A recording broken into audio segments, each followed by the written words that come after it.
Buenos días. Vamos a comenzar entonces la sesión número 14 de álgebra y trigonometría. De hecho, la parte de álgebra ya la terminamos. Vamos a comenzar entonces con la otra parte del curso, que es la parte de trigonometría. El día de hoy vamos a ver dos cositas. La primera es, vamos a ver algunas definiciones básicas: qué es un ángulo, cómo se miden los ángulos, qué es un grado, qué es un radián. Y más adelante vamos a mirar entonces la trigonometría del triángulo rectángulo, o trigonometría de ángulos agudos también se le llama. Y vamos a mirar pues algunos ejercicios que se pueden resolver con esta teoría. Más adelante vamos a ver funciones trigonométricas, ya no necesariamente de ángulos agudos, sino funciones trigonométricas de cualquier ángulo, o sea, ángulos en el segundo cuadrante, en el tercer cuadrante, en el cuarto cuadrante, que también se le llama funciones circulares. Eso lo vamos a ver más adelantico. Vamos a mirar también más adelante lo que son las identidades trigonométricas, ¿cierto? Vamos a tratar pues de ver o de probar de dónde salen esas identidades, de mostrarles a ustedes de dónde salen y de probar pues cada una de ellas, por qué son verdad. Más adelante de eso vamos a mirar lo que son las ecuaciones trigonométricas, vamos a mirar las funciones trigonométricas inversas, vamos a mirar cómo se usan para resolver las ecuaciones trigonométricas, y con eso pues terminaremos o cubriremos casi toda la parte de trigonometría, ¿cierto? Pues ¿por qué casi toda la parte? Porque hay de pronto alguna teoría por ahí, algunos ejercicios que no los vamos a considerar. O sea, todo lo que está en el libro es suficiente para el curso de álgebra y trigonometría, y para tomar o para poder continuar con los estudios de cálculo diferencial, cálculo integral, cálculo vectorial, pues que se ven en los otros semestres. Bueno, entonces vamos a ir mirando lo primero, que es lo básico, ¿cierto? Son cositas como qué es un ángulo. A veces uno le pregunta a la gente qué es un ángulo, ¿cierto? ¿Qué es una función? O qué es una derivada, o qué es un límite. De este tipo de conceptos, y las personas no saben, ¿cierto? No saben qué es.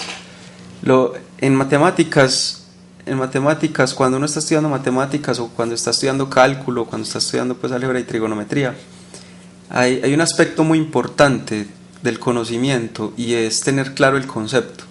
Y tener claro el concepto significa ser capaz de decir con palabras lo que es cada objeto. O sea, si yo no soy capaz de decir con palabras lo que es un polinomio, estoy en el lugar equivocado, ¿cierto? Estoy grave, como se dice. Si yo no soy capaz de decir con palabras lo que es una factorización, estoy grave. Si yo no soy capaz de decir con palabras lo que es un ángulo, estoy grave en trigonometría, o lo que son las funciones trigonométricas con palabras, ¿cierto? Y la gente se impresiona, y muchas veces he escuchado a estudiantes decir cosas como esta: profesor, y en el examen le tengo que escribir con palabras. ¿Y con qué más escribe uno? Con palabras. Y la matemática es español abreviado. O sea, lo único que hace la matemática es abreviar las ideas del español con una simbología pues un poquito digámoslo, conocida, un poquito manejable, pues, ¿cierto? No es una simbología pues muy extraña, no son símbolos muy extraños, son cosas que más o menos se corresponden pues como con lo que uno esperaría, ¿cierto? Bueno, entonces vamos a comenzar la sesión número 12, vamos a comenzar el tema de trigonometría, y vamos a empezar con los conceptos fundamentales, muchachos. Esos temas están, o el tema de trigonometría empieza en el capítulo 7 del libro, en la página 193. Ahí empiezan pues los conceptos básicos. Nosotros vamos a trabajar hoy sobre todo los módulos del 17 al 19, que son medición de ángulos, ángulos notables y resolución de triángulos rectángulos, ¿cierto? Valga la aclaración. Esos son los que vamos a tratar de ver la clase de hoy. La próxima clase pues ya veremos cómo se pueden resolver triángulos que no son rectángulos. Ahora, eso de resolver lo que significa es encontrar todas las medidas de los lados y de los ángulos, ¿cierto? Bueno, eso lo vamos a ir aclarando a medida que va pasando el tema. Entonces vamos a empezar, muchachos, con la sesión número 12 de álgebra y trigonometría. Vamos a mirar entonces qué es un ángulo, cómo se mide un ángulo. Hay dos tipos de medidas, ¿cierto? Que uno ya conoce, pues, que son las medidas en grados y las medidas en radianes. Esas son como las medidas más usadas. Esas son las medidas que nosotros vamos a usar en el curso. No nos van a importar otros tipos de medidas que puedan haber, pues, por ahí para los ángulos, que es posible que existan, ¿cierto? Nosotros básicamente en matemáticas trabajamos esos dos tipos de medidas. Medidas en grados y medidas en radianes. Y lo otro que vamos a mirar es la trigonometría del triángulo rectángulo, ¿cierto? Que es lo que les acabo de decir. ¿Qué significa eso del seno de un ángulo? ¿Qué es eso del coseno de un ángulo? ¿Qué es eso de tangente de un ángulo, ¿cierto? ¿Qué son esas cosas? Entonces eso lo vamos a mirar enseguida. Bueno, los objetivos son muy claros. Que conozcamos qué son las unidades de medida, ¿cierto? ¿Qué es un grado? ¿Qué es un radián? ¿Cómo se pasa, pues, de grados a radianes? ¿Cómo se pasa de radianes a grados? Que es algo muy importante, que es algo que tenemos que saber y tenemos que saber manejar. Lo otro es que definamos las funciones trigonométricas, qué es el seno, qué es el coseno, qué es la tangente, ¿cierto? Ese tipo de cosas, la cotangente, la secante, la cosecante, que lo vamos a definir a partir de un triángulo rectángulo. Y por último vamos a tratar, si nos queda tiempo, de resolver algunos triángulos rectángulos, algunos problemitas de aplicación que generan triángulos rectángulos, y vamos a mirar entonces cómo se pueden resolver esos triángulos, o sea, cómo encontrar las medidas de los ángulos y de los lados. Bueno, entonces vamos a comenzar con esto, que es lo más sencillo de todo. ¿Qué es un ángulo? ¿Cierto? Un ángulo es un número, obviamente. Ahora, ¿ese número qué representa? Representa la medida de rotación entre dos semirrectas que están unidas por un punto fijo. Ese punto fijo lo llamamos vértice, ¿cierto? Así de sencillo. Entonces, si a usted le preguntan, ¿qué es un ángulo? Usted dice, es un número. Y ahora, ¿qué representa ese número? Representa la medida de rotación de una semirrecta con respecto a otra, que están unidas por un punto fijo, y ese punto fijo se le llama vértice. ¿De acuerdo? Entonces lo que tenemos ahí en la pantalla es ese concepto. Es un número θ que denota la rotación de una semirrecta L1, como está ahí pues dibujada, hasta una semirrecta L2, las cuales están unidas por un punto fijo O, se denomina ángulo. ¿De acuerdo? Eso es lo que dice pues ahí en la pantalla, y eso es lo que es un número que denota la medida de rotación de entre dos semirrectas, ¿cierto? Y que están unidas por un punto fijo que nosotros llamamos vértice.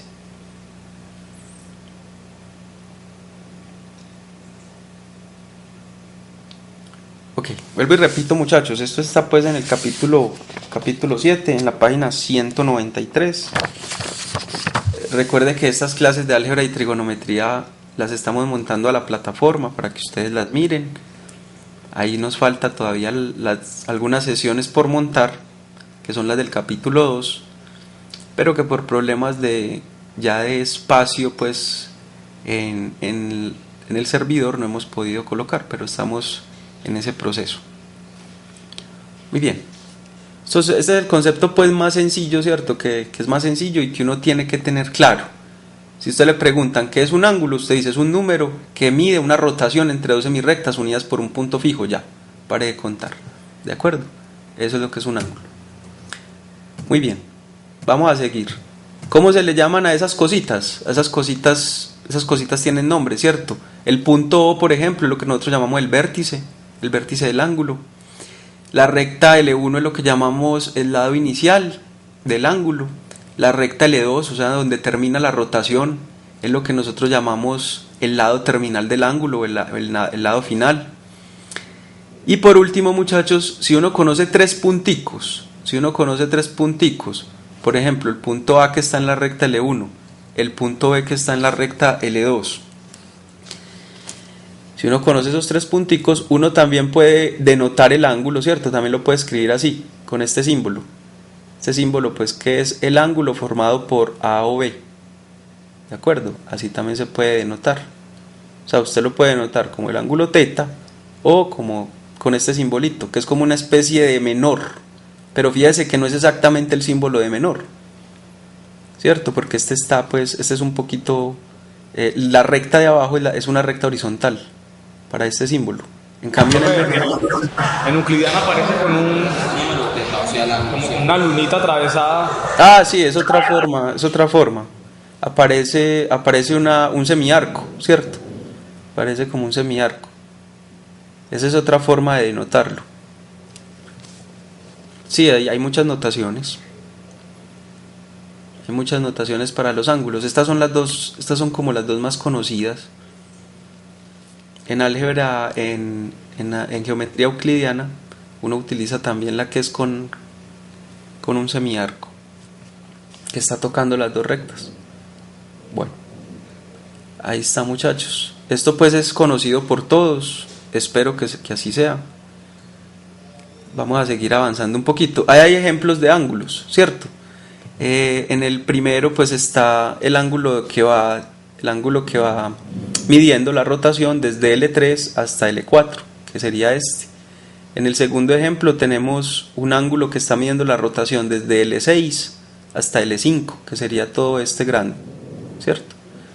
Muy bien. En el tercer ejemplo hay un ángulo que está midiendo la rotación desde L1 hasta L2, que es el que estamos aquí nombrando como beta. Y acá pues tenemos varias rectas, ¿cierto? En este caso tenemos 3 rectas o 3 semirrectas, y esas 3 semirrectas están formando ángulos. Aquí tenemos el ángulo delta, aquí tenemos el ángulo epsilon, aquí tenemos el ángulo y, ¿cierto? Entonces fíjese que los ángulos pues son bien conocidos por todos. Ahora fíjese que hay dos formas como de medir ángulos, ¿de acuerdo? Una forma es en este sentido, que es como el sentido contrario al que giran las manecillas del reloj. Véalo acá. Este es el sentido contrario al que giran las manecillas del reloj, que es este mismo. Y hay otro sentido, ¿cierto?, que uno podría medir, que sería, por ejemplo, desde L5 hasta L6, que sería en el otro sentido, en el mismo sentido en el que giran las manecillas del reloj, ¿cierto? Esos son como los dos sentidos. Bueno, entonces, esas cositas uno las aclara con esto, muchachos. Lo que llamamos el ángulo en posición estándar, ¿cierto? ¿Qué es un ángulo en posición estándar? Es hacer coincidir la semirrecta, una de las semirrectas, con el eje X.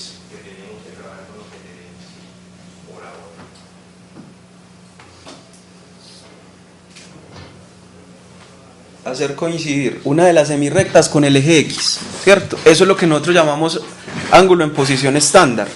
Muy bien, cuando nosotros medimos el ángulo en sentido contrario al que giran las manecillas del reloj, entonces lo vamos a considerar positivo.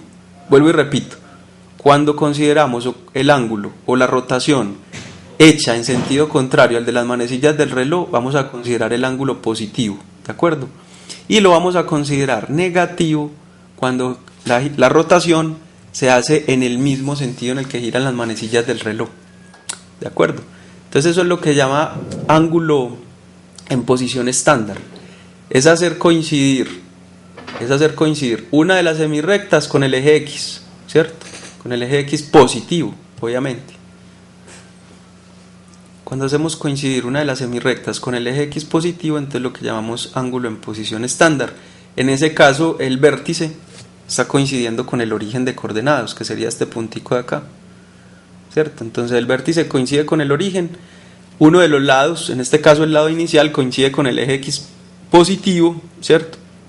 El ángulo se considera positivo si la rotación se hace en el sentido contrario al que giran las manecillas del reloj, y el ángulo se considera negativo si la rotación se hace en el mismo sentido en el que giran las manecillas del reloj.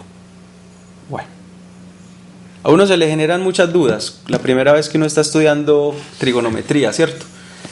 Lo primero es, hombre, ¿de dónde sale esto, cierto? Esto tiene como un nacimiento pues histórico, y es el nacimiento de la trigonometría. Se da es por la navegación, obviamente por la necesidad de orientarse. Entonces la necesidad de orientarse, por ejemplo, a los primeros navegantes en el mar pues obviamente no había ni GPS, ni habían sistemas satelitales, ni computadoras, ni habían celulares, con cuáles comunicarse y con los cuales orientarse. Entonces necesitaban como un sistema de medición, y el sistema de medición consistía como en dividir todo el cielo, ¿cierto? El cielo, y por medio de esas divisiones ellos podían orientarse y saber más o menos en qué posición o en qué dirección iban. Ese fue como el nacimiento pues de toda la trigonometría. Ahora, también el nacimiento de la trigonometría se da ustedes ya han de pronto escuchado, con algunas construcciones, por ejemplo, uno puede saber a qué distancia se encuentra el Sol de la Tierra solo proyectando sombras, ¿cierto? Ese tipo de cosas, con la proyección, por ejemplo, de la sombra de la Luna sobre la Tierra, o cosas por el estilo. O uno puede conocer la altura de un edificio solamente con la sombra y con un ángulo de elevación, por ejemplo, ¿cierto? O la altura de un árbol, o la altura de una montaña, como lo vamos a ver ahorita en los ejemplos. Entonces, ese es como el nacimiento, muchachos, de la trigonometría. Y vamos a cambiar aquí, voy a cambiar un momentico las diapositivas para que continuemos con el tema. Bien, entonces vamos acá. Vamos por acá.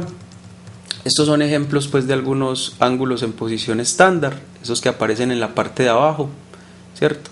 El primer ángulo es el ángulo alfa, el segundo ángulo es el ángulo beta, el tercer ángulo es el ángulo gamma.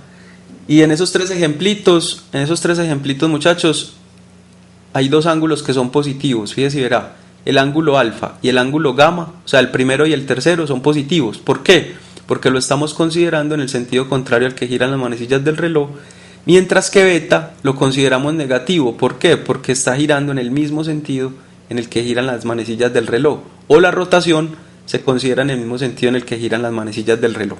Muy bien.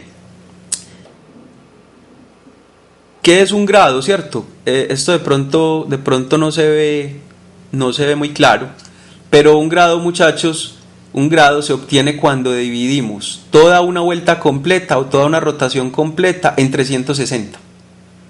Ahí se obtiene un grado. O sea, un grado es 1 sobre 360, 1 dividido 360 de una vuelta completa, ¿cierto? Entonces de ahí dice, un grado es la medida de un ángulo cuyo lado terminal se obtiene al rotar el lado inicial 1 sobre 360 o un 360avo de circunferencia en sentido contrario al que giran las manecillas del reloj. Eso es lo que se le llama un grado. Ahora, la otra pregunta que le surge a uno es, ¿por qué 360? ¿Cierto? Eso viene, como les digo ahora, de la navegación. Los primeros navegantes dividieron el cielo en 180 grados. Todo el cielo lo dividieron en 180 grados. Entonces, claro, la vuelta completa daba 360 grados. Y eso se hace es por convención simplemente. O sea, esto de los grados se hace por convención, porque ya se traía y porque nace en la navegación. O sea, esto no tiene una explicación distinta a esa, ¿cierto? Las primeras personas que dividieron el cielo lo dividieron en 180 pedazos. Ahora, ¿por qué? Eso tiene la explicación allá, como les digo, es una explicación histórica. Ya pues al que le interese el tema tendrá que ir a investigar el por qué. Bueno, lo que nos interesa es esto. Cada 360avo de ese pedacito es lo que llamamos un grado. Cada grado se divide en 60 minutos y cada minuto se divide en 60 segundos, que son esos punticos que trae la calculadora, ¿cierto? La calculadora le permite pasar a uno de grados a minutos y segundos y viceversa, ¿cierto? Bueno, entonces aquí tenemos ejemplos, muchachos, de algunos ángulos ya con su medida en grados. Entonces ahí tenemos, por ejemplo, uno que es de 360 grados, que es toda la vuelta completa. Tenemos uno de 180 grados, que es media vuelta, ¿cierto? Toda la semivuelta, pues digámoslo así, superior, es un ángulo de 180 grados. El ángulo de 90, pues es un cuarto de vuelta. El ángulo de 45 es un octavo de vuelta. Y así sucesivamente, ¿cierto? En la parte inferior tenemos un ángulo de 30 grados, tenemos un ángulo de 60 grados, aquí tenemos un ángulo de 150 grados y al final tenemos un ángulo de 240 grados. Son ejemplos de ángulos con medidas en grados, ¿cierto? Eso es lo que nosotros llamamos entonces, lo que nosotros llamamos grados. ¿De acuerdo? Y la explicación es una explicación histórica, pues que a cada uno lo puede satisfacer o no, dependiendo como de su grado de interés sobre el nivel histórico de estas medidas. Pero bueno, lo que nos interesa es saber qué son ángulos, qué son grados, y enseguida vamos a mirar qué son radianes y cuál es la relación entre ellos. ¿De acuerdo? Entonces ahí están pues los ejemplos muy sencillitos. Esto está en el libro, como les digo, y también lo montamos pues en la plataforma, muchachos. No se preocupen si no alcanzan a copiar. Muy bien, aquí está una definición pues que es importante, porque en algunos textos se usa. De pronto en el texto guía no tanto, pero en algunos textos sí se usa y es bueno que ustedes lo sepan. ¿Cuándo dos ángulos se llaman coterminales? Cuando tienen los mismos lados iniciales y cuando tienen los mismos lados finales. Por ejemplo, el ángulo de 30 grados y el de 390 son ángulos coterminales, porque fíjese que empiezan en el mismo punto o empiezan en la misma semirrecta y terminan en la misma semirrecta, ¿cierto? Fíjese y verá, se llaman ángulos coterminales. Y también son coterminales con el ángulo de menos 330 grados, porque fíjese que empieza también sobre el eje X y termina sobre la semirrecta que está inclinada. Entonces fíjese, esos tres ángulos se llaman o son coterminales, esos que están arriba, ¿de acuerdo? Esos tres ángulos son coterminales. Vuelvo y repito, el ángulo de 30 grados, que es el primero. El segundo es el ángulo de 390 grados, es el segundo. Y el tercero, que es el ángulo de menos 330 grados, son ángulos coterminales. Profesor, ¿por qué? Porque tienen el mismo lado inicial y tienen el mismo lado terminal, o el mismo lado final. A eso se le llaman ángulos coterminales, ¿de acuerdo? Que lo tengamos en cuenta. Otro ejemplo son estos tres de abajo. El ángulo de menos 60 grados, el ángulo de menos 60 grados, el ángulo de 300 grados y el ángulo de menos 390 grados son ángulos coterminales. Vuelvo y repito, el ángulo de menos 60 grados, el ángulo de 300 grados y el ángulo de menos 390 grados son ángulos coterminales. Fíjense que todos empiezan sobre el eje X y terminan sobre una línea inclinada, pues que está en lo que nosotros vamos a llamar más adelante el cuarto cuadrante, ¿cierto? Todavía no nos interesa saber pues cómo se llama cada uno de esos espacios, pero uno ya por bachillerato sabe que los ángulos que están entre 0 y 90 los vamos a llamar, todo ese conjunto de ángulos lo llamamos el primer cuadrante. Los ángulos que están entre 90 y 180, ese conjunto de ángulos lo llamamos el segundo cuadrante. Los que están entre 180 y 270 es lo que llamamos el tercer cuadrante, y entre 270 y 300 es lo que llamamos el cuarto cuadrante. Eso pues, como les digo, por ahora no es muy importante, lo vamos a mirar más adelantico. Muchachos, esto pues que sí es importante, ¿cierto? Porque mucha gente le pregunta a uno, mucha gente todavía no sabe qué es un ángulo agudo. Un ángulo agudo es un ángulo que está entre 0 y 90 grados. ¿De acuerdo? Para que sepamos esas cositas que son muy importantes. Eso también se ve en el bachillerato, pero hay gente que no se acuerda. Ahora, la importancia de esto, ¿cuál es? Es que si a usted le están hablando de ángulos agudos, si usted no sabe qué es un ángulo agudo, pues entonces no puede imaginarse como el problemita, ¿cierto? Entonces esa es la importancia. Es como saber de qué nos están hablando. ¿Qué es un ángulo obtuso? Un ángulo obtuso es un ángulo que es mayor que 90 y menor que 180. O en otras palabras, que está en el segundo cuadrante, ¿cierto? El ángulo agudo está en el primer cuadrante, el ángulo obtuso está en el segundo cuadrante. ¿Qué son ángulos complementarios? Dos ángulos son complementarios si la suma de ellos le da 90 grados, ¿de acuerdo? Y dos ángulos son suplementarios si la suma de ellos le da 180 grados. Estas definiciones no aparecen en el libro, ¿cierto? Es bueno pues que nosotros la tengamos. Vuelvo y repito, un ángulo es agudo si está en el primer cuadrante, un ángulo es obtuso si está en el segundo cuadrante, dos ángulos son complementarios y su suma les da 90 grados, y dos ángulos son suplementarios si la suma le da 180 grados. Entonces fíjese, aquí están los ejemplos. 13 grados y 23 grados son ángulos agudos, porque están entre 0 y 90. 93 grados y 145 grados son ángulos obtusos, porque están entre 90 y 180. 25 grados con 65 grados son ángulos complementarios, porque la suma le da 90. 80 grados más 10 grados son ángulos complementarios, porque la suma le da 90.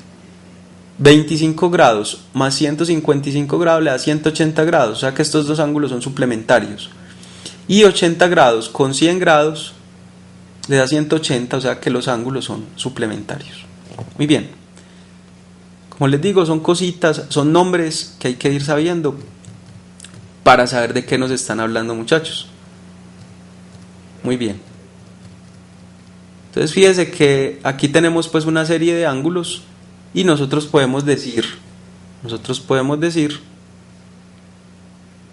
qué cosas son, ¿cierto? Entonces, por ejemplo, este ángulo de 180, ¿alguien sabe cómo se llama? El ángulo de 180 grados. Suplementario. Suplementario es cuando tiene ángulo llano, muy bien. Fíjense que usted no puede decir que es obtuso ni que es suplementario. Primero, usted no puede decir que es suplementario, porque para decir que es suplementario necesita decir suplementario a quién. Entonces tú no puedes decir que es suplementario a 0 grados, ¿cierto? O bueno, uno sí puede decir eso. Lo que pasa es que no es correcto. No es correcto decir que es como suplementario con 0 grados. Ahora, uno no puede decir que es obtuso porque 180 no es menor que 180, ¿cierto? Entonces ese ángulo se le conoce como ángulo llano. El ángulo de 90 grados se le conoce como ángulo recto, ¿cierto? El ángulo de 90 grados se conoce como ángulo recto. El ángulo de 30 grados es un ángulo agudo. El ángulo de 150 grados es un ángulo obtuso porque es mayor que 90, menor que 180 o está en el segundo cuadrante. 30 grados y 60 grados son complementarios porque la suma les da 90, y 30 grados y 150 grados son suplementarios porque la suma nos da 180 grados. ¿De acuerdo? Yo no sé si en las 12 se está viendo bien los dibujitos. Los dibujos al menos se ve bien. Sí, más o menos.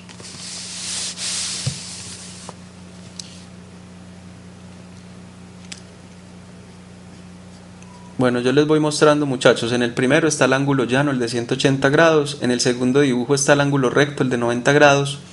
En el tercero está el de 30 grados, que es un ángulo agudo. En el cuarto está el de 150, que es un ángulo obtuso. En el quinto está 30 grados y 60 grados, que son ángulos complementarios. Y en el último está 30 grados y 150 grados, que son ángulos suplementarios. ¿De acuerdo? Esos son los ejemplitos que tenemos ahí, para que ustedes vean. Bueno, sigamos con esto pues con esto de los nombres. ¿Qué es un ángulo central, muchachos? Que muchos textos lo hablan, pero casi ninguno explica qué cosa es. Un ángulo central es un ángulo cuyo vértice está en el centro de una circunferencia. ¿De acuerdo? Vuelvo y repito, ¿qué es un ángulo central? Es un ángulo cuyo vértice está en el centro de una circunferencia. Por ejemplo, el ángulo que yo tengo acá dibujado es el ángulo teta. Y ese ángulo teta es un ángulo central. ¿Por qué? Porque está en el vértice de una circunferencia. Perdón, está en el centro de una circunferencia. ¿Cierto? El vértice está en el centro de una circunferencia. Te vuelvo y repito, cuando un ángulo tiene el vértice en el centro de una circunferencia, entonces decimos que ese ángulo se llama ángulo central.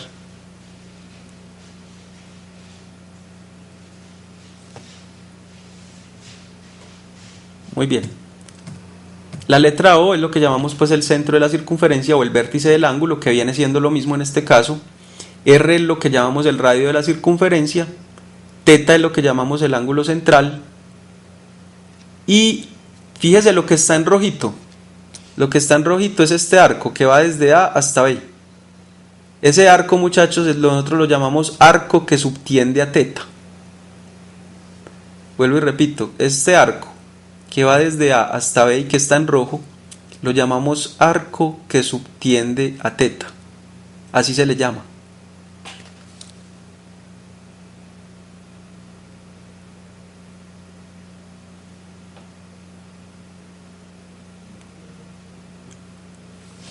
Así se le llama pues a ese arco. Al arco AB se le llama arco que subtiende a teta.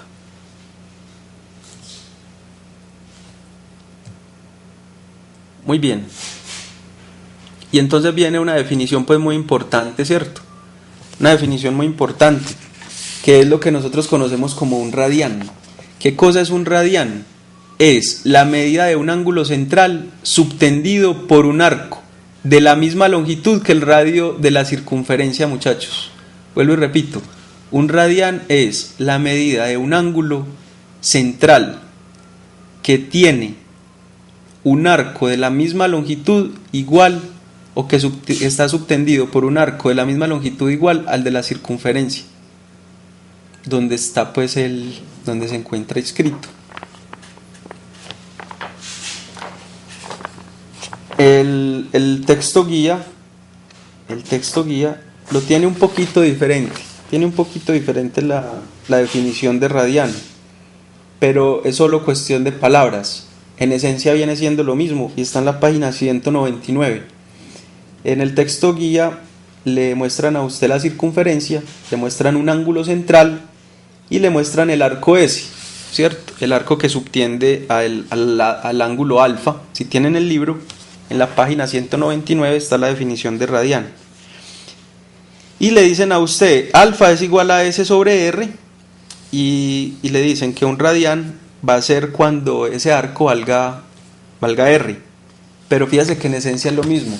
Si el arco es igual al radio de la circunferencia, entonces ese ángulo que nosotros tenemos ahí, el ángulo central, es lo que llamamos un radián.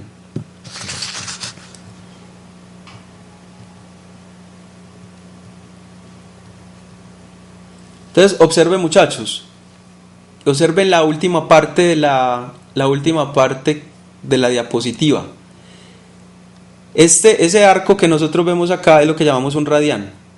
Cuando el arco es igual al radio de la circunferencia se llama un radián. Entonces fíjese cuántos radianes caben en una circunferencia. Fíjese, aquí hay 1, aquí hay 2, aquí hay 3 y todavía no hemos llegado a la mitad, nos falta un poquito. Y en toda la circunferencia completa hay un poquito más de 6. Hay más de 6 radianes. Ahora, ¿cuál es el valor exacto? El valor exacto es 2pi, ¿cierto? Que es 6, algo. Porque pi es 3,1416, ¿cierto? 3,1416 aproximadamente. Entonces 2pi es aproximadamente 6,30 y algo, ¿cierto? Ahí se me pasó la diapositiva y la he devuelto. Para que observemos entonces, muchachos, este ángulo, el ángulo alfa es lo que llamamos un radián, el ángulo beta es lo que llamamos 2 radianes, el ángulo gamma es lo que llamamos 3 radianes y el ángulo delta son 6 radianes. ¿De acuerdo? Entonces recuerden, muchachos, el radián es la medida del ángulo central subtendido por el arco de longitud igual a la del radio de la circunferencia, donde Profe. está. Hola. Profe, para decirte que pi no es 2.14 sino 3,14. Sí, es 3,1416. Sí, profe, pero si revisa el video usted dijo 2,14. Ah, bueno, perdón. No, profe, no es por nada, sino porque... No es por nada, sino por nada. No, profe, sino que estaba revisando porque me pareció que no era así. ¿Le pareció que no era así? No, eso es, así es. Si uno está seguro que así no es, uno corrige y ya, se corrige. Bueno, entonces vuelvo y repito. Este ángulo es lo que nosotros llamamos el ángulo alfa, es un radián. El ángulo beta lo llamamos 2 radianes, o decimos que son 2 radianes. El ángulo gamma son 3 radianes. Y el ángulo delta son 6 radianes, que es casi 2pi, ¿cierto? Que ya sabemos que pi es aproximadamente 3,1416. 2pi va a ser aproximadamente 6,32, ¿cierto? Aproximadamente 6,2832 aproximadamente. Muy bien. Entonces fíjense, muchachos, en el caso anterior teníamos pues cada uno, el puntico, fíjese que el puntico B se está moviendo con respecto a A, eso está haciendo que los radianes aumenten. Cuando A es igual a B, entonces ya tenemos toda la longitud completa. Fíjese lo que aparece pues ahí en pantalla. La longitud de todo el arco A hasta B es 2πr, porque sabemos que una circunferencia tiene 2π veces su radio de longitud. Vuelvo y repito, una circunferencia tiene 2π veces el radio de longitud. Y con eso nos va a permitir encontrar cuánto vale un radiano. Vamos a hacerlo por acá, en el presentador visual.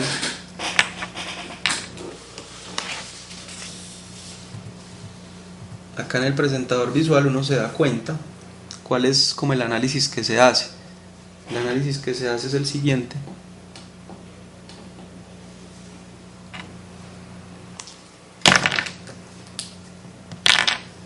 Es este.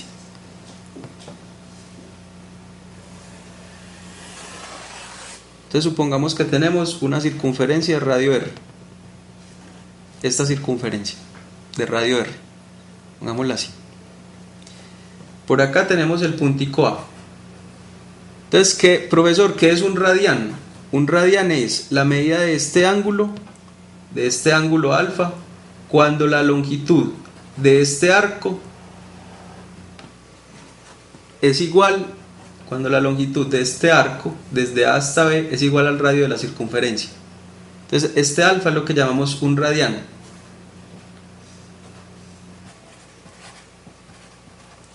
Alfa es lo que llamamos un radián. ¿De acuerdo? Muy bien. Si nosotros seguimos haciendo esto, entonces ya lo vimos ahorita en las diapositivas, vamos a tener algo como así.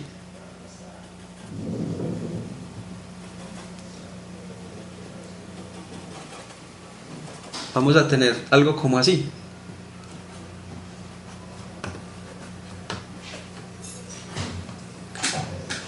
Fíjese, hay 6 radianes. A la circunferencia le caben un poquito más de 6 radianes. Cuando B lo empezamos a mover y empezamos a dar la vuelta completa hasta llegar nuevamente a A.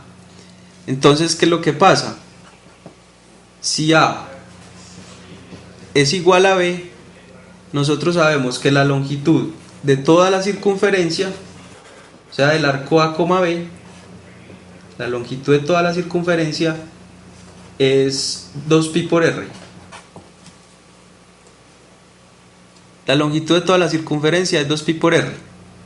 Eso lo sabemos pues, digamos, de geometría euclidiana. ¿De acuerdo? Entonces fíjense, muchachos, ¿cuántas veces está r en el arco? Entonces r está 2π veces en el arco A, en el arco AB, de A hasta B.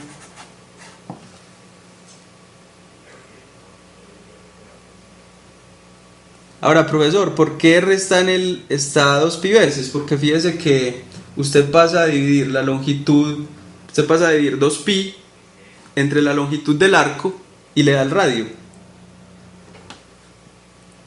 Fíjese y verá, si usted pasa a dividir 2π entre la longitud del arco, le da R.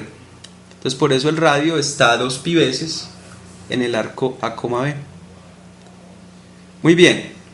¿Qué significa esto, muchachos? Significa que 360 grados es igual a 2π radianes.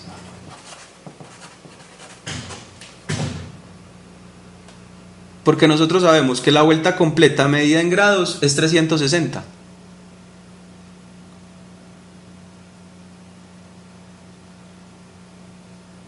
Y fíjense que si nosotros dividimos a ambos lados por 2, esto lo que significa es que 180 grados es igual a pi radianes.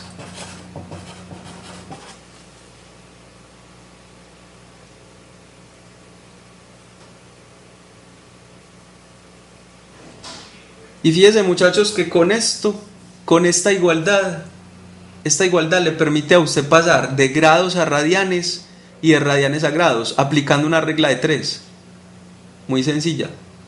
Con esta igualdad usted puede aplicar una reglita de 3 para pasar de radianes a grados y de grados a radianes, ¿de acuerdo? Entonces, fíjese que si nosotros despejamos, por ejemplo, grados de acá, a usted le va a quedar que un grado es pi sobre 180 radianes.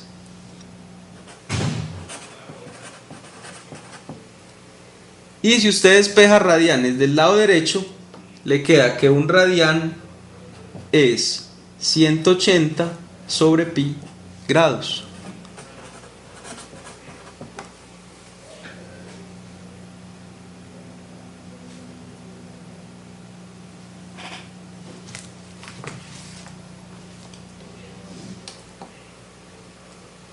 Ahora sí se ve mejor.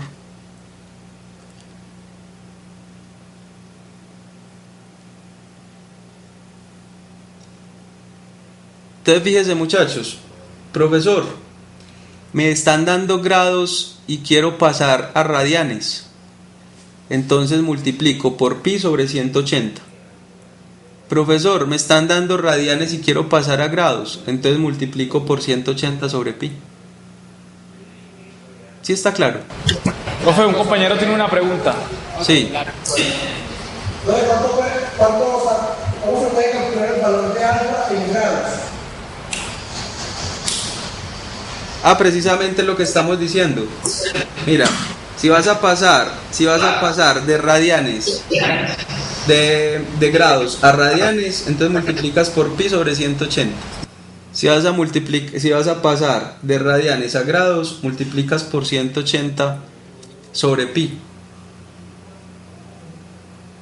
¿De acuerdo?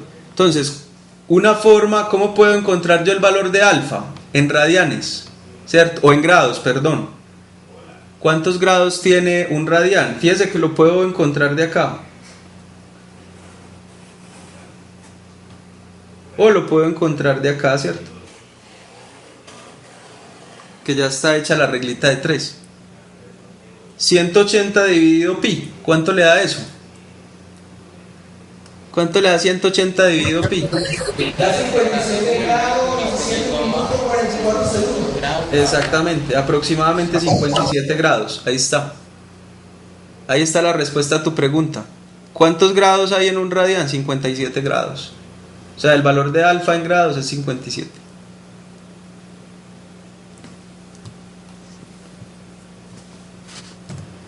Esa es la respuesta a tu pregunta.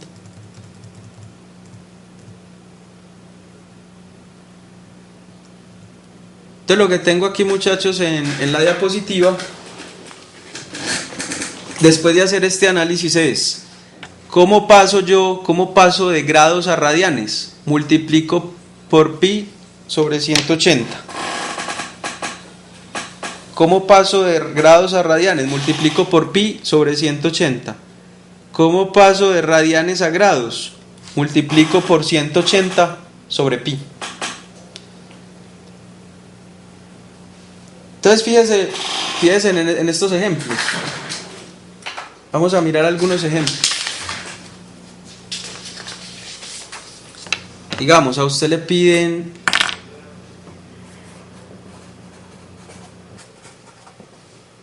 por ejemplo, le piden, bueno, dígame cuántos radianes son 30 grados. ¿Cuántos radianes son 30 grados? Entonces yo multiplico 30 grados por pi sobre 180 y ya sé que lo que me va a quedar es en radianes. Entonces fíjese que cuando yo simplifico, el 18 tiene tercera, este 0 lo puedo cancelar con este 0, el 18 tiene tercera que es 6, ¿cierto? Entonces me queda esto.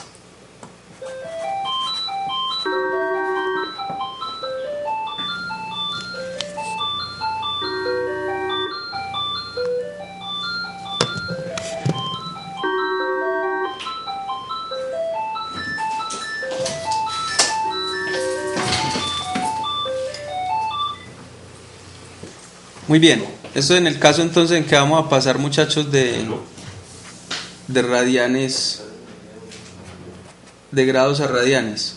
¿Cuántos radianes son 45 grados? Entonces 45 lo multiplico por pi sobre 180 y hago la división, ¿cierto? Entonces fíjese que usted aquí podría sacar,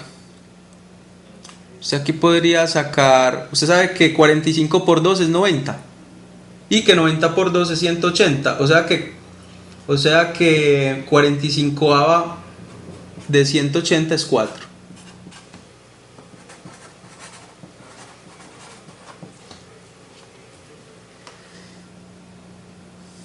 Si usted quiere pasar, por ejemplo, 135 grados, un ángulo pues que ya no necesariamente sea agudo, como en este caso, este ángulo obtuso, entonces multiplico por pi sobre 180 grados. Y lo que podemos hacer acá, muchachos, es mirar por qué cosa es divisible cada uno de ellos, ¿cierto?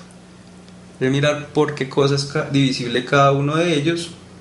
El 135, fíjese que es divisible por 45, porque 45 por 2 90 y por 3 le da 135, entonces este tiene 45 que es 3 y el de abajo tiene 45 que es 4, ¿cierto? Simplificando, entonces nos queda así. Bueno, ¿y qué pasa si queremos pasar de... Esto es pues pasando de grados a radianes. ¿Qué pasa si queremos pasar de radianes a grados? Entonces ya lo que hago es multiplicar por 180 grados sobre pi. Y esto obviamente la respuesta pues me va a dar en grados. Fíjense que acá se cancela el pi con el pi. Se va a cancelar. 180, el 18 tiene sexta que es 3. Y este tiene esta que es 1, me va a quedar 5 por 3, 15, 150 grados. 5 pi sextos son 150 grados. ¿De acuerdo? ¿Cuántos grados son 5 pi cuartos? Entonces si a usted le preguntan ¿cuántos grados son 5 pi cuartos? Entonces usted multiplica 5 pi cuartos por 180 sobre pi. Fíjense otra vez, el pi con el pi se cancela. Pi con el pi se cancela, ¿de acuerdo? El 180 tiene mitad, que es 90. El 4 tiene mitad, que es 2. De hecho el 180 tiene cuarta, que es 45. Y el 4 tiene cuarta, que es 1. Y cuando usted multiplica 5 por 5, 25. Y 5 por 4 le da 20 y 2, 22. Entonces ahí está, 5 pi cuartos son 225 grados. ¿De acuerdo? Entonces esta es una forma pues fácil, muchachos, de pasar de grados a radianes. Esto es de grados a radianes.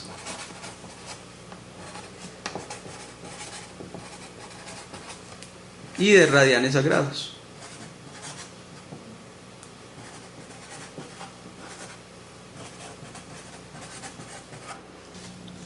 Entonces ahí está. Entonces recuerde cuál es la relación, muchachos. Recuerde cuál es la relación entre los grados y los radianes. En 180 grados hay pi radianes. Y de ahí pues sale toda la relación. O entre 160 grados hay 2 pi radianes. De ahí salen todas estas relaciones.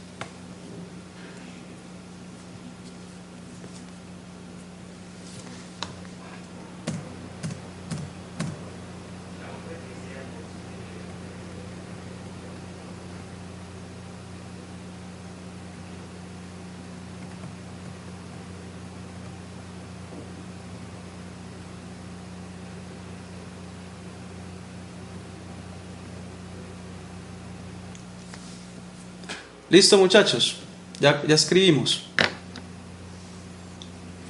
Bueno, vamos entonces a continuar.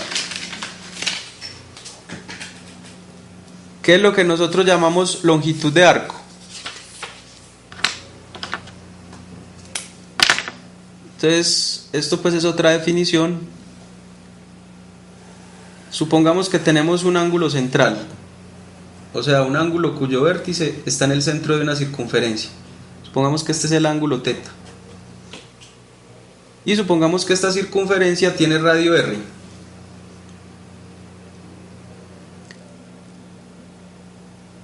¿Se ve, muchachos? A la medida en radianes del ángulo central subtendido por un ángulo a este arco, el arco que subtiende a θ, o a la longitud de este arco, es lo que nosotros llamamos longitud del arco S, ¿cierto? Con lo que ahorita teníamos aquí el punto A y aquí teníamos el punto B. Entonces, a la longitud del arco AB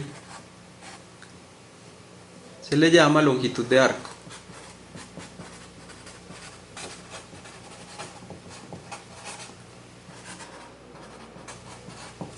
A eso se le llama longitud de arco. Bueno, y uno puede, muchachos, de la geometría plana saber cuánto vale esa longitud de arco conociendo el radio y conociendo el ángulo, de una manera muy sencilla, aplicando una reglita de 3. ¿Cómo aplico la reglita de 3? ¿Cuánto es que vale la longitud total de una circunferencia? 2pi. 2πr. 2πr es la longitud total. Entonces fíjese, la longitud total 2πr es al ángulo 2pi, como la longitud S es al ángulo θ. Entonces observen, muchachos, que de acá usted sabe cuánto vale la longitud S. Paso el θ a multiplicar, el 2pi con el 2pi se me cancela y me va a quedar θ por r, o r por θ. Esta es la longitud de un arco que subtiende al ángulo θ. Entonces fíjese cómo se encuentra la longitud de un arco subtendido por un ángulo θ, ¿cierto? Que subtiende a un ángulo θ. Se encuentra de esta manera, multiplicando el radio por el ángulo. ¿Y de dónde sale esto, muchachos? De una reglita de 3, esta reglita de 3. Entonces ahí está, es algo bien sencillo. Muy bien. Fíjese que nosotros también podemos encontrar el área. Nosotros también podemos encontrar el área de este sector.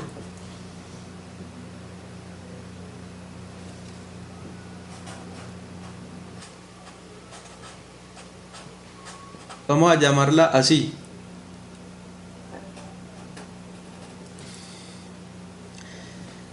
Entonces fíjese, de otra reglita de 3, muchachos, ¿cuánto es que es el área de una circunferencia completa?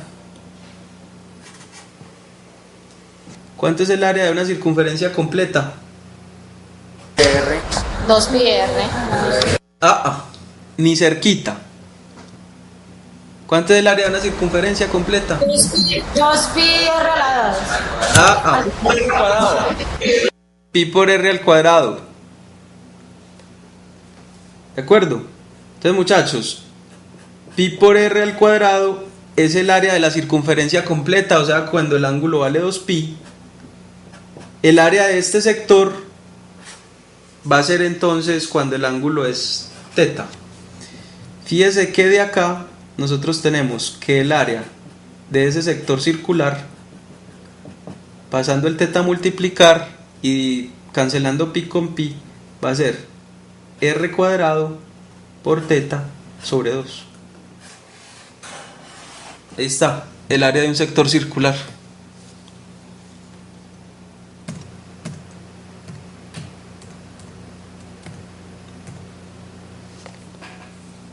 De esa forma se encuentra entonces áreas de sectores circulares, y de esa misma forma se puede encontrar la longitud de arco que subtiende algún ángulo central.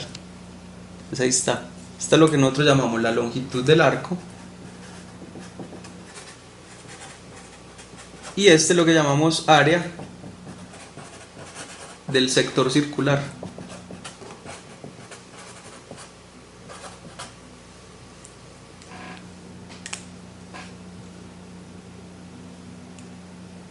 sea, ese es el área de este pedacito, de esta tortica, de este pedacito de torta que hay acá. ¿De acuerdo? Ese es el área. ¿Y de dónde sale, muchachos? La primera sale de esta reglita de 3, de la geometría euclidiana y de esta regla de 3. Y la segunda pues sale de la geometría euclidiana y de esta reglita de 3 que tenemos acá. Entonces son dos conceptos. Longitud de arco. ¿Cómo encuentro la longitud de arco de una circunferencia? Multiplico el radio por el ángulo. ¿Y cómo encuentro el área de un sector circular?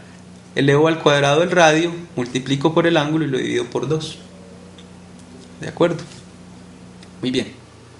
Vamos a pasar entonces, muchachos, a lo que es la trigonometría, del triángulo rectángulo. Ya copiamos esto. Un momentico, profe.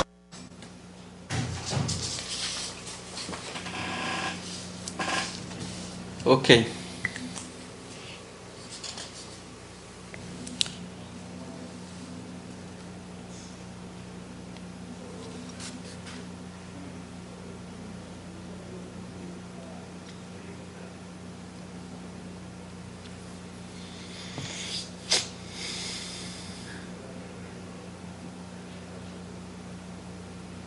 Gracias, profe. Bueno, vamos a pasar entonces, muchachos, a lo que llamamos trigonometría del triángulo rectángulo. O pues con esto de la trigonometría del triángulo rectángulo, que es muy fácil. La gente uno le dice, vea, la trigonometría es de las pocas cosas en matemáticas que son tan fáciles, y la gente no cree. La cosa es que esto sale de acá, muchachos. Imagínense que usted tiene un triángulo rectángulo. Vamos a suponer que tengo este triángulo rectángulo, y que este ángulo que está acá, este ángulo lo voy a llamar θ.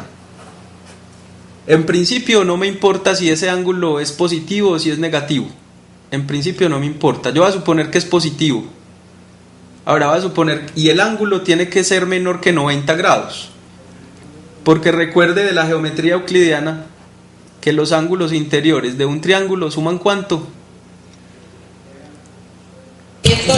180. Y si usted ya tiene uno que vale 90, fíjese que no puede haber otro que valga 90, porque no tendría un triángulo. ¿De acuerdo?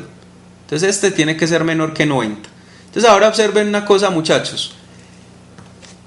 En este triángulo tengo tres cosas. Tengo una hipotenusa y dos catetos. Recuerde que los catetos son los lados que están formando el ángulo recto. Los catetos del triángulo son los que están formando el ángulo recto. ¿De acuerdo? Y la hipotenusa pues es el otro lado de ese triángulo. Muy bien. El cateto que no hace parte del ángulo θ es lo que llamamos el cateto opuesto. Vuelvo y repito.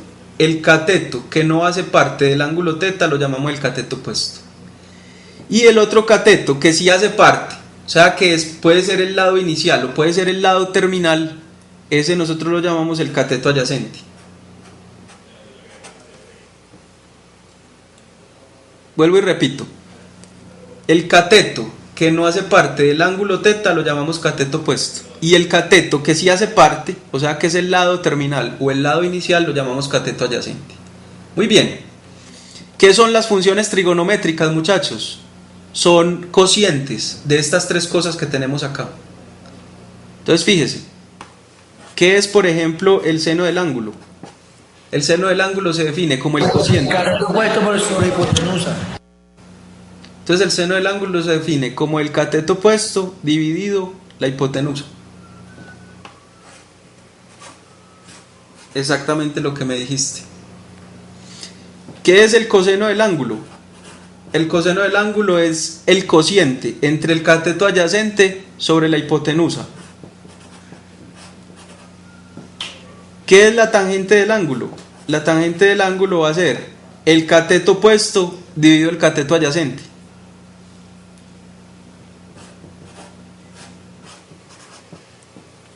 Fíjense que son puras divisiones entre estas tres medidas de los catetos y de la hipotenusa del triángulo. ¿Qué es la cotangente?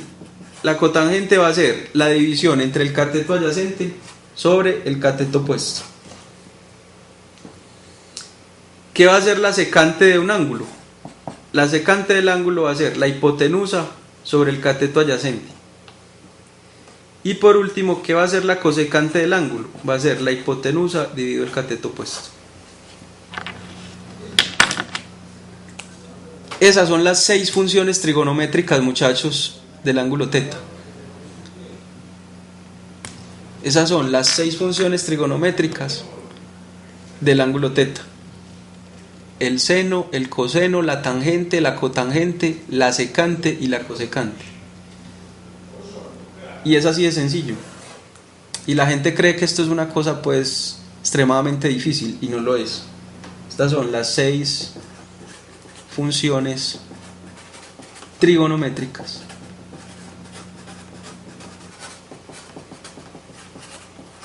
del ángulo teta. Y ahora recuerde que estamos tomando a teta entre 0 y 90 grados. Recuerde que no puede ser 90 porque no tendríamos un triángulo.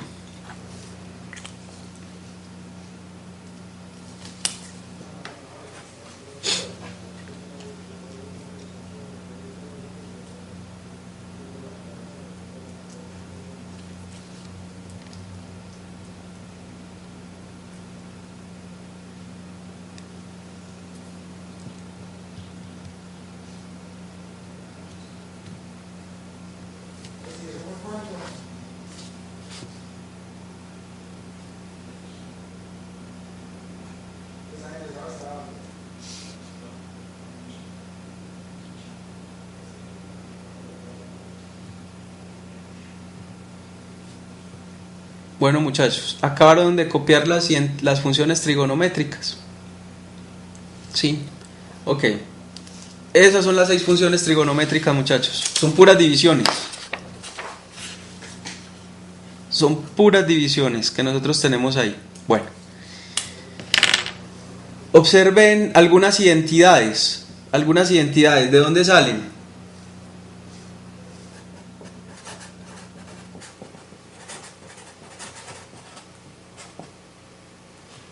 Estas, por ejemplo, se llaman identidades recíprocas. Y son estas, muchachos. Fíjense en lo siguiente. Fíjense en esto. ¿Cómo es la secante comparada con el coseno? Entonces uno se da cuenta que la secante es como invertir este cociente. Y uno sabe cuándo se invierten las cosas. Fíjense en esto. La secante de teta es hipotenusa sobre el cateto adyacente. Pero según la ley de la oreja que nosotros conocemos para hacer divisiones de números racionales, esto yo lo puedo escribir así.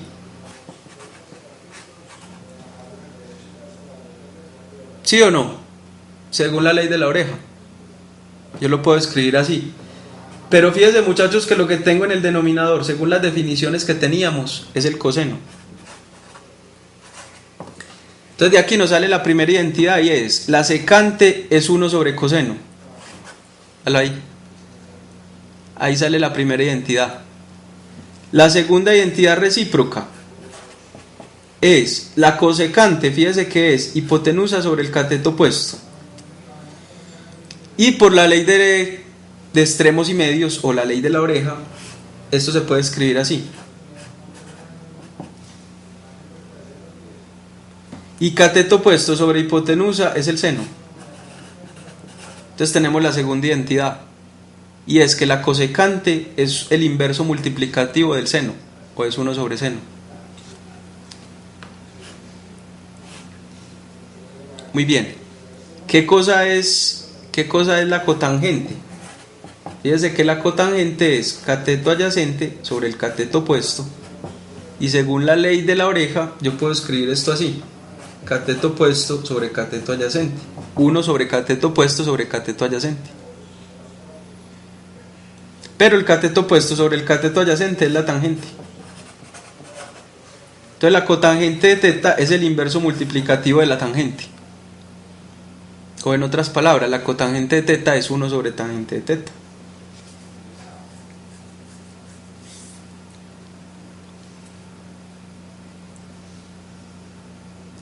Esas son las que nosotros llamamos identidades recíprocas.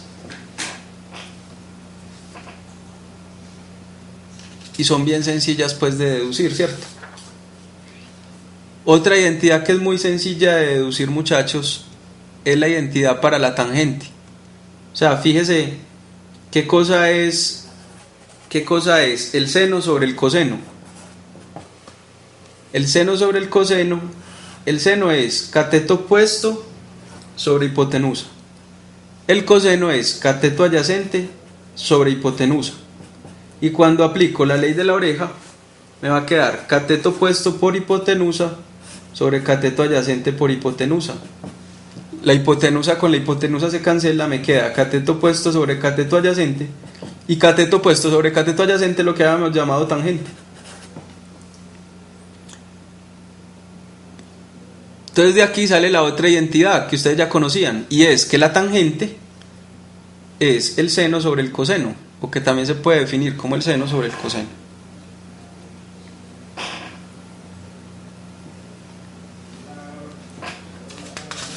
Y asimismo obtiene uno la identidad para la cotangente, ¿cierto? Fíjese que si yo hago el cociente pero a la inversa,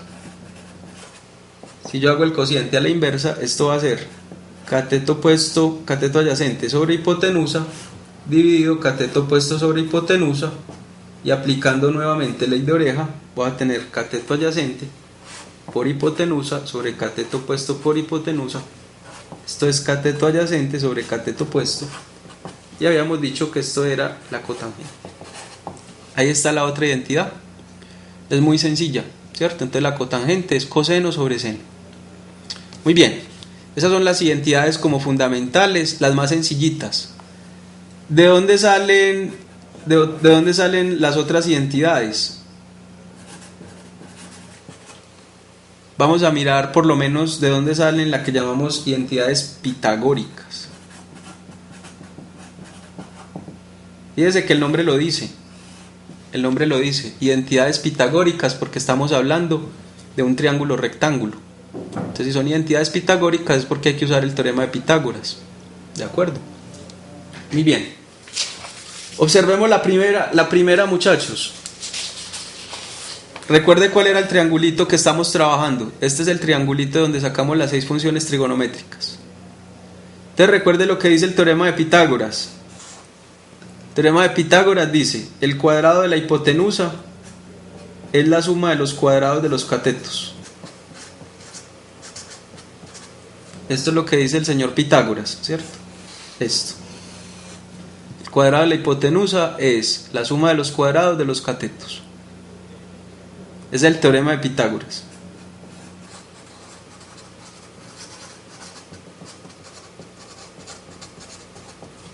Muy bien. Y del teorema de Pitágoras, entonces fíjese que uno puede sacar algunas consecuencias. Por ejemplo, ¿qué pasa si yo divido toda esta ecuación por hipotenusa al cuadrado? Digamos que esta es la ecuación estrella, y vamos a dividir estrella por la hipotenusa al cuadrado. Entonces fíjese lo que me queda. Tengo esta que es la identidad pitagórica, que sale del teorema de Pitágoras, esa que está ahí. Y voy a dividir ambos lados por la hipotenusa al cuadrado.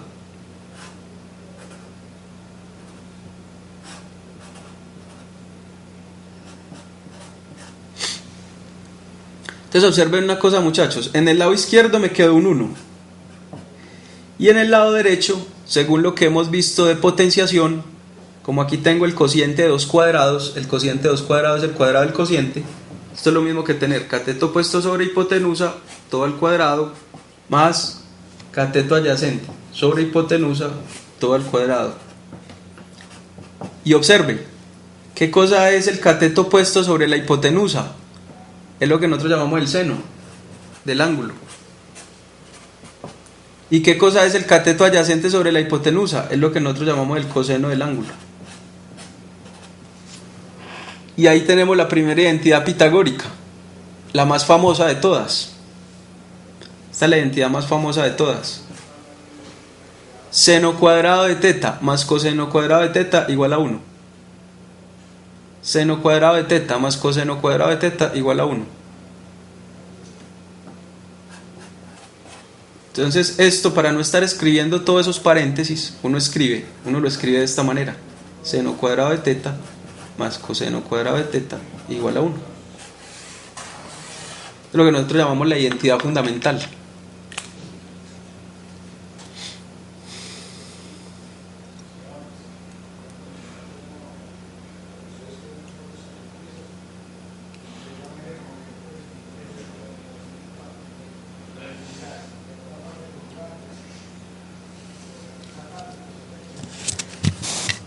Si uno conoce la identidad fundamental, fíjese que puede sacar las otras identidades, al menos las otras dos pitagóricas, que son las que relacionan la tangente y la secante, y la que relaciona la cotangente y la cosecante, muchachos. ¿Cómo?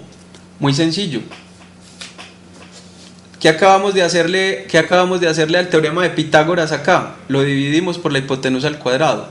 Pero si no lo dividimos por la hipotenusa al cuadrado, sino por el cateto adyacente, por ejemplo, al cuadrado, entonces nos va a quedar otra ecuación.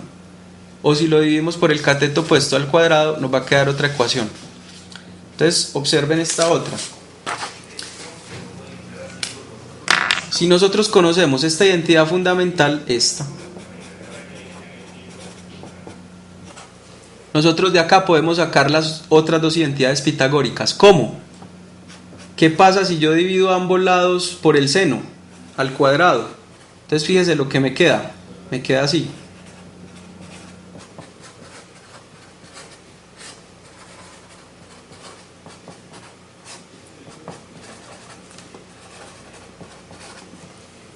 Fíjese lo que, si yo divido toda esta ecuación por el seno al cuadrado, me queda así.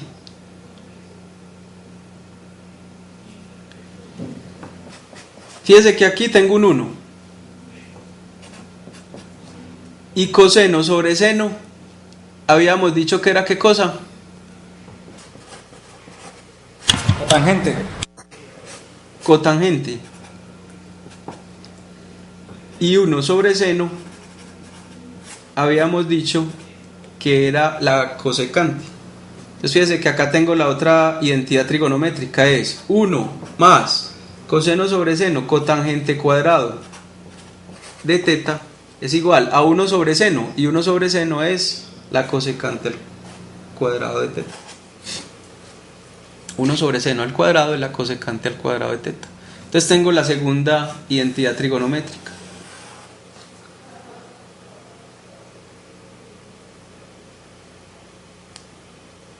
Fíjese de dónde está saliendo todo. Fíjese de dónde está saliendo todo, muchachos, para que se dé cuenta que uno no necesita ni aprenderse esto de memoria, ni tampoco necesita copiarlas en ninguna parte. Usted lo único que necesita saber es que todas estas identidades salen de un triángulo rectángulo, y que de ahí sale el teorema de Pitágoras, sale cómo se definen las funciones trigonométricas, que es lo único que uno tiene que saber, y de ahí sale todo. Si usted ya sabe cómo se define el seno, cómo se define el coseno, la tangente, la cotangente, secante y cosecante, y sabe el teorema de Pitágoras, de ahí salen todas las identidades que acabamos de ver. Entonces fíjese que es muy sencillo. Ahora, ¿cómo obtengo la otra identidad? Fíjese que esta ecuación la acabé de dividir por el seno al cuadrado. Ya no la voy a dividir por el seno al cuadrado, sino por el coseno al cuadrado.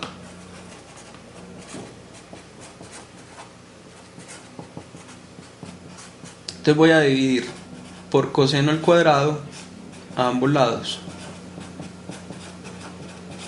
Fíjese que si esta también me la sé de memoria, que es muy sencilla de aprender, porque con esta le martillan a uno la cabeza en el bachillerato: seno cuadrado más coseno cuadrado igual a 1. Está muy fácil de aprender. Entonces yo divido a ambos lados, por ejemplo, por coseno al cuadrado, y fíjense lo que obtengo, muchachos. Fíjense lo que obtengo.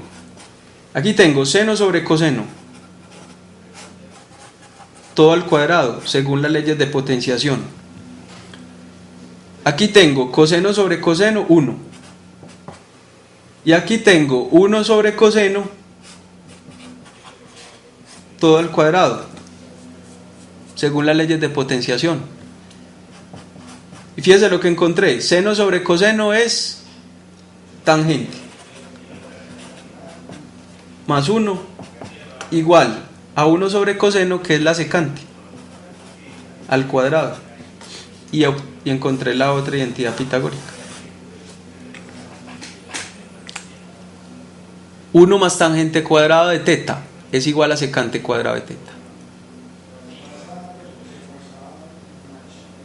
1 más tangente cuadrado de teta es igual a secante cuadrado de teta. 1 más cotangente cuadrado de teta es igual a cosecante cuadrado de teta. Seno cuadrado de teta más coseno cuadrado de teta es igual a 1. Entonces fíjense, muchachos, que es bien sencillo encontrar esas identidades. Uno cuando entiende pues lo que es la trigonometría, al menos la del triángulo rectángulo, uno nos explica cómo hay gente que todavía no entiende esto, si es tan sencillo. Es hacer cocientes entre catetos y entre hipotenusa, y es jugar con esas ecuaciones. Y si uno juega con el teorema de Pitágoras y con esas identidades, uno saca esas 3 identidades pitagóricas, que son la identidad fundamental, que es esta que está acá, y las otras 2 identidades. No hay más. Estas son las 3 pitagóricas. Estas son las 3 que salen del teorema de Pitágoras, muchachos. 3 identidades pitagóricas. No hay más.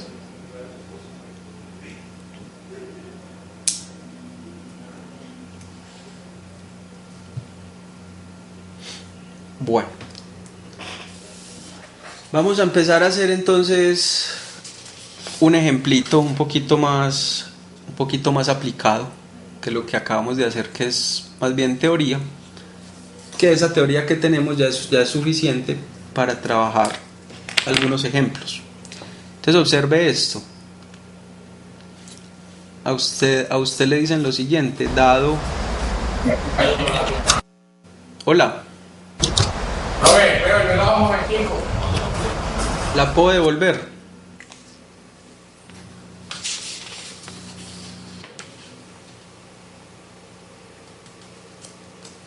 Ahí está.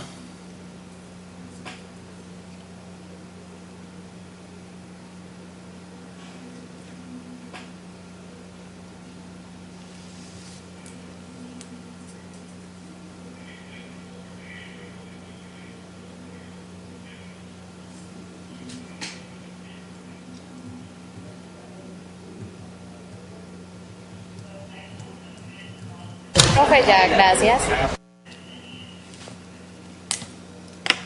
Bueno, muchachos, vamos a hacer un ejemplo un poquito más aplicado, que es este, dado un ángulo agudo, o sea, un ángulo entre 0 y 90, cuyo seno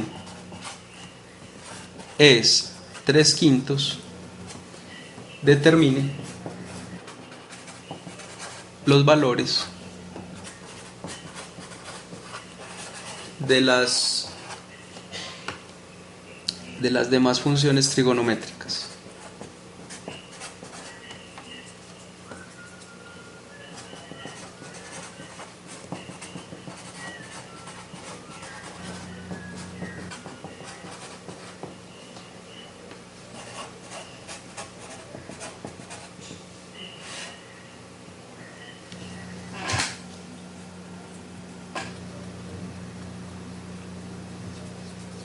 Muy bien. Entonces fíjense que es lo único que me están dando. Lo único que me están diciendo es el seno del ángulo. Vamos a suponer que el ángulo es teta. Entonces el seno del ángulo es 3/5. Eso es lo que me están diciendo. Eso es lo que sabemos. Muy bien. Para sacar las otras funciones trigonométricas, ¿qué necesito? Necesito un triángulo. Y necesito un triángulo rectángulo. Entonces este va a ser mi triángulo rectángulo. Voy a suponer que este es el ángulo teta, ese que está acá. Pregunta: ¿cuánto vale el cateto opuesto? Vale 3. Vale 3. ¿Cuánto vale la hipotenusa? 5. Vale 5. ¿Cuánto vale el cateto adyacente?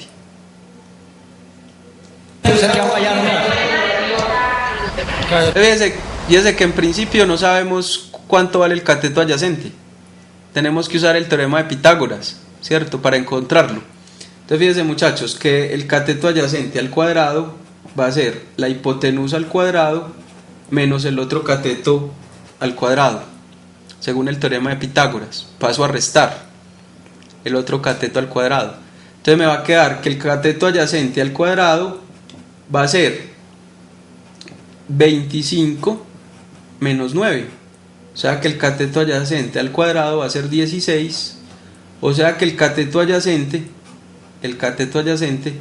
tiene dos valores. Puede valer más 4 o puede valer menos 4, sacando raíz cuadrada a ambos lados. Pregunta: ¿cuál de estos dos valores tomo para el cateto adyacente? ¿Y por qué? Fue positivo. ¿Por qué positivo? Porque estaba hablando longitud, dice el compañero. ¿Estamos hablando de qué? Longitud. ¿De longitud? No, esa no es la respuesta. De medida. Tampoco es la respuesta. Porque yo lo... Mermelio, un momentico. Yo puedo tomar ambos valores como correctos. El signo menos lo que indicaría es que el cateto adyacente está en el segundo cuadrante o en el tercero, ¿cierto? Que eso lo vamos a ver más adelante. Pero hay una razón muy especial por la cual yo tomo el positivo. Aquí me lo están diciendo. ¿Cómo es el ángulo?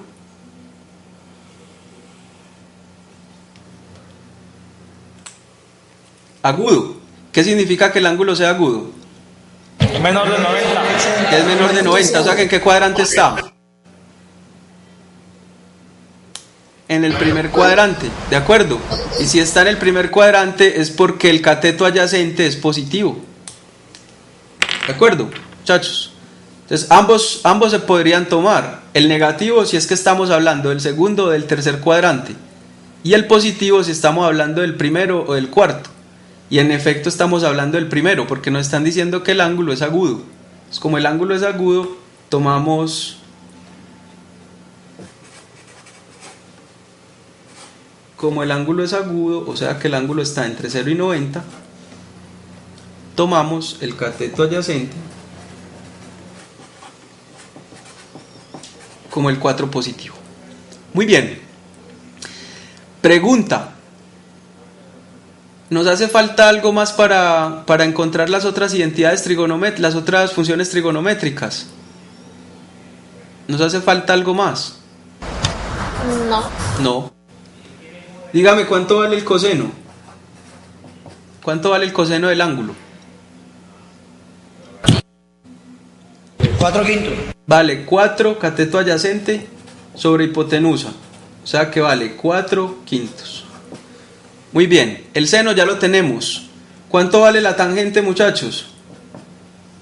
Cuarto. Vale cateto opuesto sobre cateto adyacente. ¿Cuánto vale la cotangente? 4 tercios. 4 tercios. ¿Cuánto vale la secante?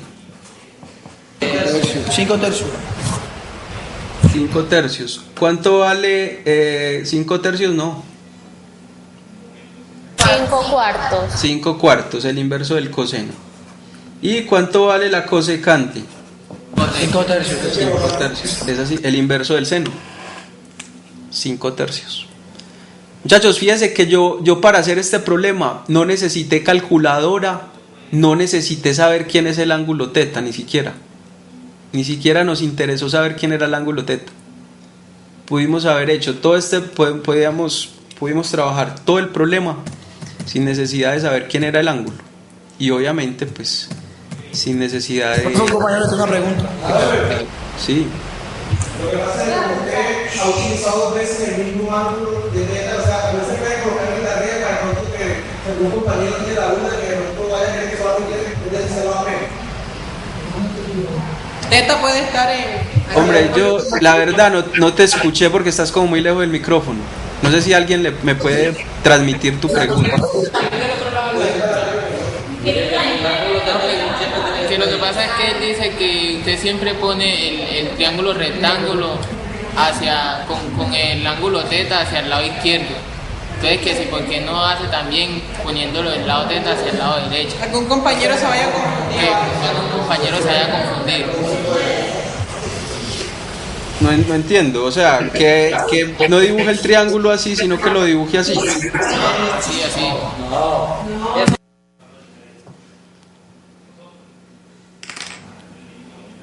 Que dibuje el triángulo así. Ah, profe, Yo se lo dibujo y se lo pongo en la cámara para que se respete. No vaya hacia abajo y no vaya arriba. Que dibuje el ángulo acá. ¡Eso! ¿Y cómo así que se van a confundir?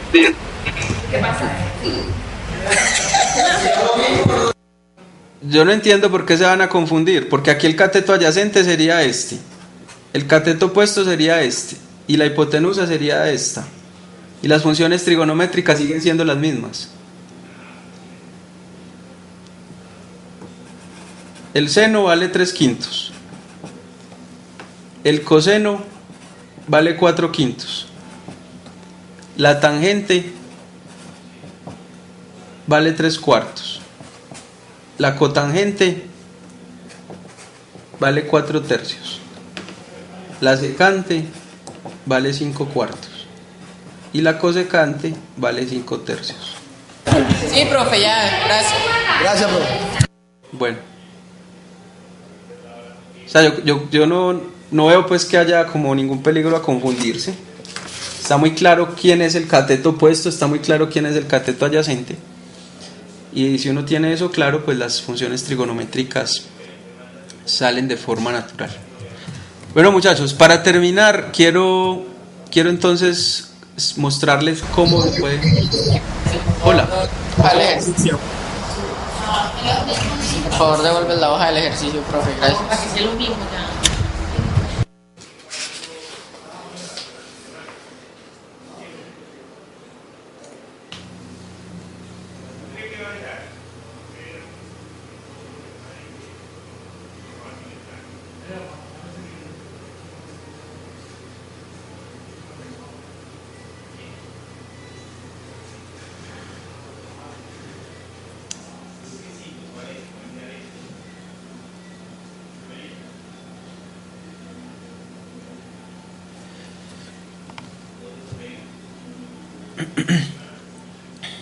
Gracias.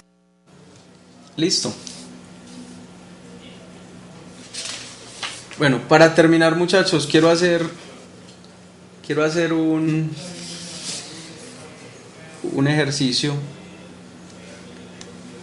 que es muy frecuente, pero que a la mayoría de personas les da como mucha dificultad, ¿cierto? Y es cómo podemos encontrar las funciones trigonométricas de los ángulos, por ejemplo, 0 grados, 30 grados, 45 grados, 60 y 90, ¿cierto? Entonces,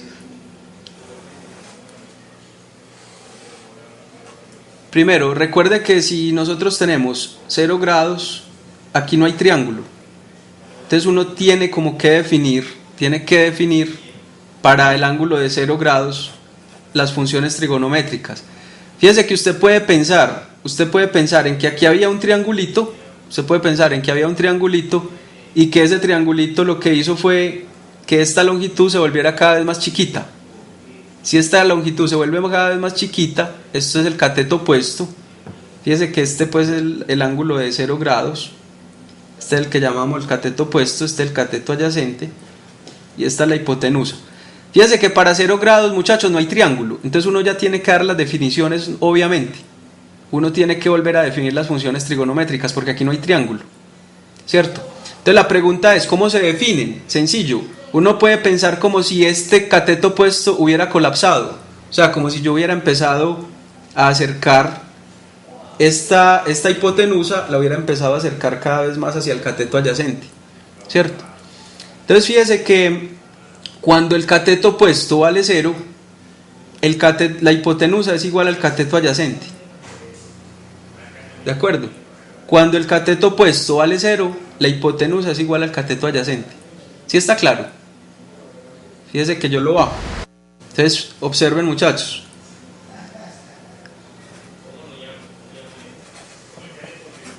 En teta igual a 0, vamos a considerar que la hipotenusa es igual al cateto adyacente y que el cateto opuesto vale 0. Entonces vuelvo y repito, es como si hubiéramos bajado la hipotenusa y haciendo que este cateto opuesto valga 0. Entonces fíjese de esta manera cómo serían las funciones trigonométricas. ¿Cuánto vale el seno de 0 grados? Vale cateto opuesto sobre hipotenusa, o sea, vale 0 sobre la hipotenusa, o sea, 0. Ahí tenemos el seno de 0 grados, 0. El coseno de 0 grados, cateto adyacente sobre hipotenusa. Cateto adyacente es igual a la hipotenusa. Hipotenusa sobre hipotenusa, 1.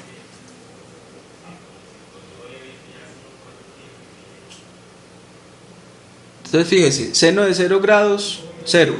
Coseno de 0 grados, 1. Tangente de 0 grados, seno sobre coseno. Seno de 0 grados sobre coseno de 0 grados. El seno es 0, el coseno vale 1. 0 sobre 1, 0. Tangente de 0 grados vale 0. Cotangente de 0 grados. ¿Ustedes qué dicen? ¿Existe o no existe? No existe. No existe, porque la división por 0 no existe. Muy bien. Secante de 0 grados. 1 sobre coseno de 0 grados. 1 sobre 1 nos da 1. Y por último, muchachos, cosecante de 0 grados. ¿Existe o no?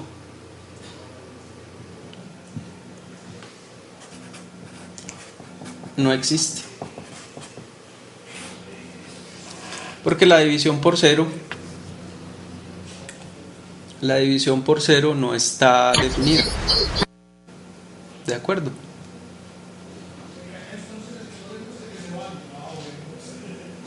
Muy bien. Ahí están entonces las funciones trigonométricas para el ángulo de 0 grados. Para el ángulo de 90 grados, muchachos, la situación es parecida a esta. Solo que ya, fíjese que ya lo que suponemos es que el triangulito está parado y que la hipotenusa, que ya el que se vuelve 0 es no el cateto opuesto, sino el cateto adyacente. Entonces, en ese caso, la hipotenusa va a coincidir con el cateto opuesto. ¿De acuerdo? Entonces, para el caso de 90 grados, es como si uno tuviera esta situación. ¿Ya acabaron de copiar? Sí. Bueno, entonces, fíjense, muchachos. Profesor, ¿qué pasa con el ángulo de 90 grados? ¿Cómo sabemos nosotros cuáles son las funciones trigonométricas? Los compañeros no han terminado de copiar. Y pregunté.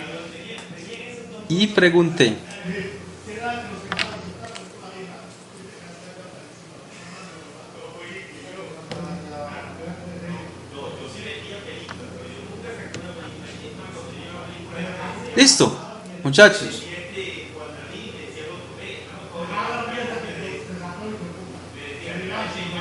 Muchachos, dígame si ya... No. Aún no, profe. Bueno.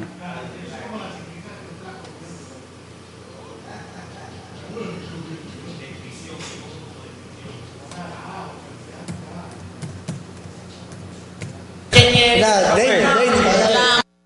Listo. Entonces, muchachos, vamos a terminar con esto. Casi habló y algunos no terminaron de copiar. Que deje así. Bueno, entonces terminemos ahí. Que estén muy bien, muchachos. Nos vemos. Ya se acabó la clase. Terminemos lo que nos iba a decir. La próxima clase continuamos. Pronto más rápido no quiere decir que los de acá pues tengan que correr igual que ustedes. Pena con ustedes. La próxima clase continuamos, muchachos.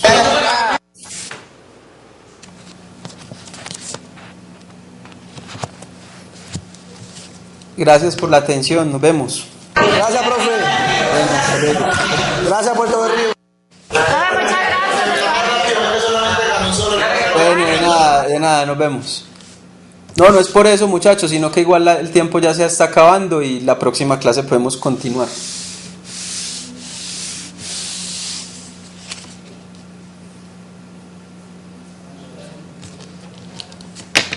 Profe, Hola. tengo una preguntita. Lo que pasa es que en las notas que subieron de álgebra, yo pues revisé mis notas y aparece que sí. Y yo hice el examen. Y eso quiere decir sin nota. Entonces no sé qué si me puede explicar. Claro, yo te hago una pregunta. Tú hiciste el examen y ¿estás segura de que marcaste tu examen? Sí. Sí, ¿estás segura o sí? Ese sí, ¿qué quiere decir? Que no estás segura. Yo siempre lo primero que hago es marcarlo. Pues no sé si de pronto fue que... Pero... Profesor. ¿Qué hacemos ahí entonces? Hay que mirar a ver, tenemos que mirar a ver si el examen que está sin marcar es el tuyo. ¿Y tiene examen sin marcar allí? Tengo un examen sin marcar. Tenemos que mirar a ver si el examen que está sin marcar es el tuyo.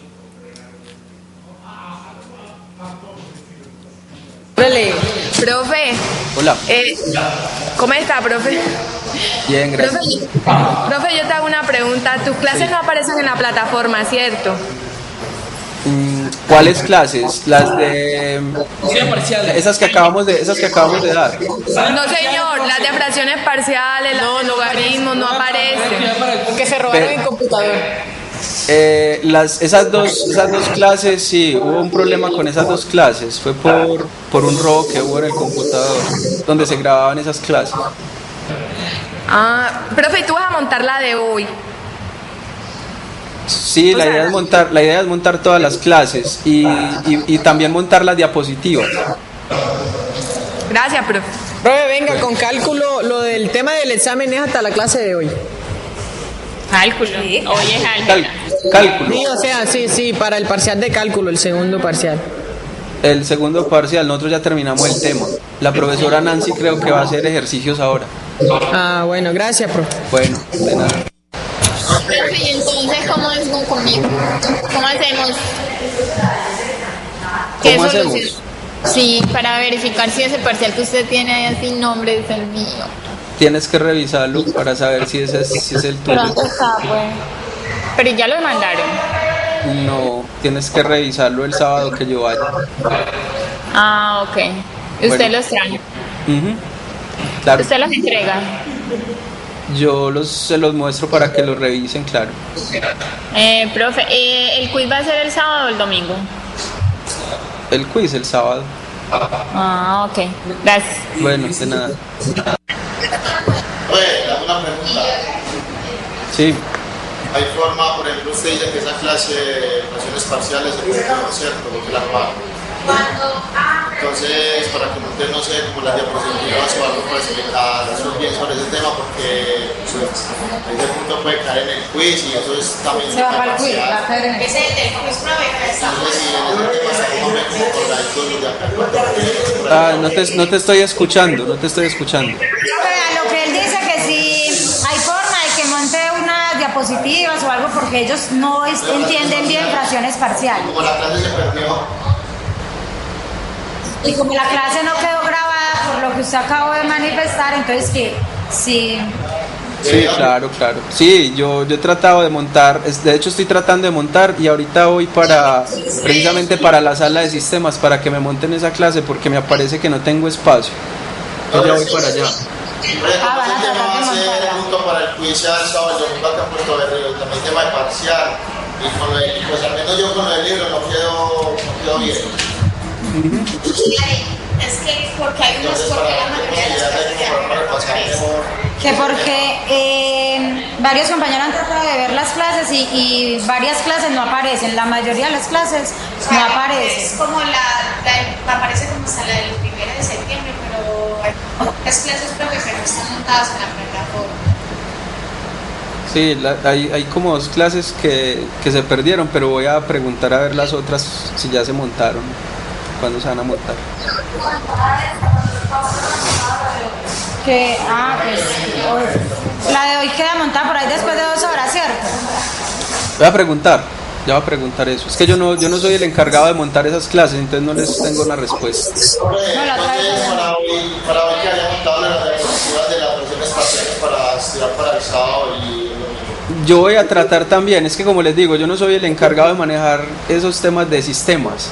Yo soy el encargado de álgebra y trigonometría y cálculo y no sabría responderle. Yo voy a preguntar a ver qué me dicen a los muchachos encargados de eso. ¿Listo? Bueno. Gracias.